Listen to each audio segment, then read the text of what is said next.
Grover, taxes are a constant debate in this country, but it does seem as if the rhetoric and the proposals that are coming from the politicians have really ratcheted up. Obviously, we're getting into the political season once again. But what do you think the odds are that any of these proposals that have been put forth to this point actually pick up?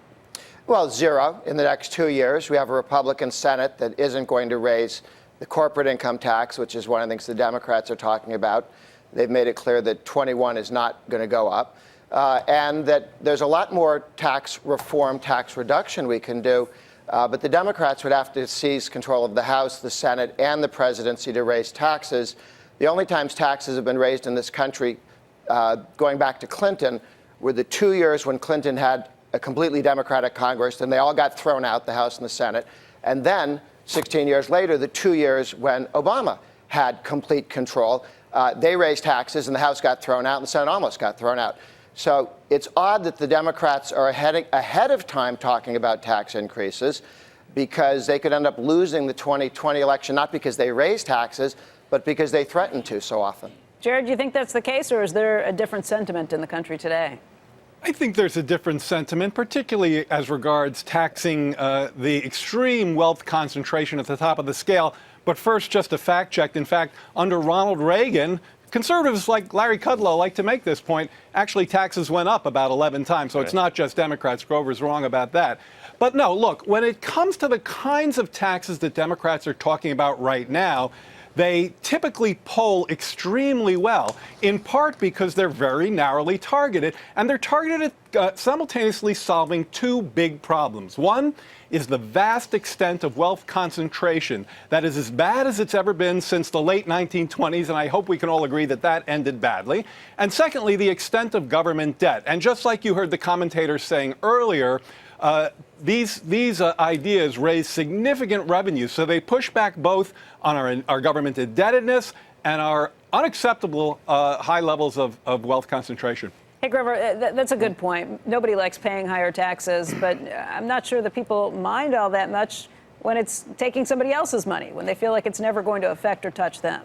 People can answer that question, but if you ask them, do you think this will solve the problem? Do you think that if they raise taxes on higher income people, they'll also come for you? The answer is yes, they will come for me.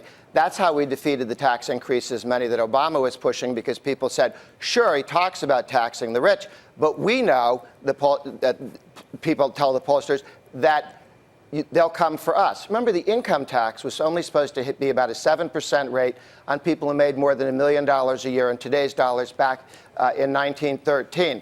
It didn't take very long for the lowest income person in the country to be paying 7%.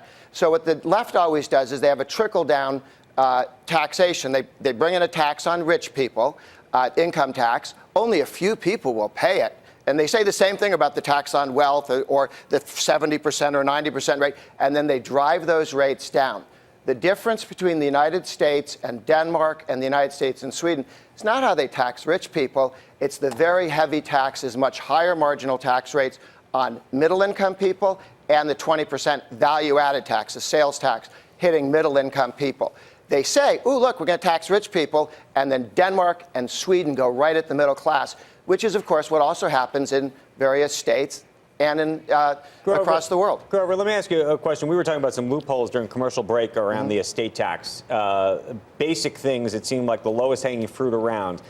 For example, the idea that most wealthy people try to die with as much capital gains as humanly possible because we allow you to step it up, and then there's no tax. That's $650 billion in revenue right off the bat. People use trusts and all sorts of generation-skipping trusts that have no social utility as far as I can tell. We were talking even about insurance programs that all of us have crummy letters. You know, these crummy, we all sending each other letters to each other from our husbands and wives. That it's just paper pushing. Why do we allow these things? Do you agree that this is acceptable? Well, two things. I don't think we should have a death tax. And I think if people earn money, they should be able to hold on to it. We should not be thinking of new and different ways to steal people's money. The question is, what are the legitimate needs of the government, and how can you fund those? And right now, the government's doing a whole bunch of things, frankly, it ought not to be doing. You make a list of those, stop doing those, and bring taxes down for all people. I mean, this is The other question on the wealth tax is 12 European countries had a tax on wealth in the 1990s, and 8 of the 12 got rid of them. The leftists in the United States should be over in Europe asking, why did left-wing governments in Europe get rid of wealth taxes? Why did they find they were destructive? Why does Elizabeth Warren, who talks about a wealth tax, say, oh, and by the way, we're going to have an exit tax like the Weimar Republic in Germany in the 1930s? If you have to be putting exit taxes, there's something wrong with your tax structure. What do you think about that, Jared? Well, I mean, what I hear from Grover is the same thing I hear from a lot of people who oppose these ideas, and it's sort of like almost kind of a fear factor, like they kind of smell that this new group of diverse progressive politicians have kind of onto their game.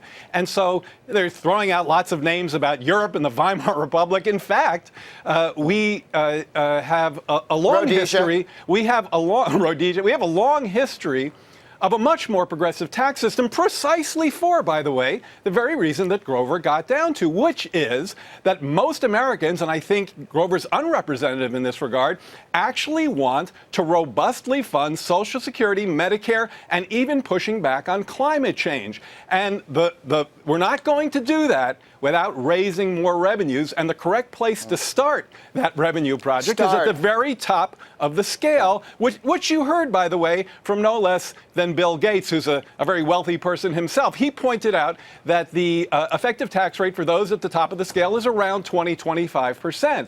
Now, it is extremely unjust in the view, again, of most Americans. I'm not talking about this panel. I'm talking about the people who are actually going to pull the levers when these kinds of things come to votes, that's just a basic unfairness built into our taxes. And the estate tax is an egregious example of what I'm talking about. More than half of the wealth of the inheritor class goes untaxed, while paychecks are taxed every day. So that kind of unfairness is moving out of the building, and it makes people like Grover understandably nervous. Grover, let's go back to that point about the tax rate that the 400 richest Americans pay. It's often cited as a reason for why our tax system is so unfair.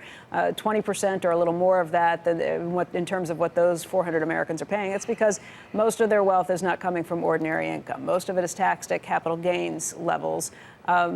Is there an argument, like Senator Marco Rubio put out yesterday, saying he would like to raise some of the taxes that are put on some of those other ways of getting money? If you don't get it through and you're not charged by your W-2, if you're not paying ordinary rates on that, is there an argument to say that those rates should be leveled? Well, what we're talking about is people pay taxes on income they earn, and then they save it and invest it. And so you're talking about the second, third, and fourth time you're taxing something. The death tax hits you after you've paid taxes when you earned it, when you saved it, when you invested it. They tax it again and again. If you put it in a corporation, they tax it at the corporate level. So there are many levels of taxation. To look at one of them and say, oh, this is a low one, in point of fact, you're talking about the dollars being taxed more than once. And I'm not in favor of tax. I think we should tax consumed income one time at one rate. I'm from Massachusetts, progressive Massachusetts. We have a flat rate income tax by Constitution. And therefore, when the politicians want to raise your taxes, they have to look everybody in the eye and say, we're raising all your taxes. The point of a graduated progressive income tax is to divide people in different groups and then take them out of the room one at a time and mug them and tell the others, this isn't you, this isn't you. That's not the rule of law. That's not a just way to run things.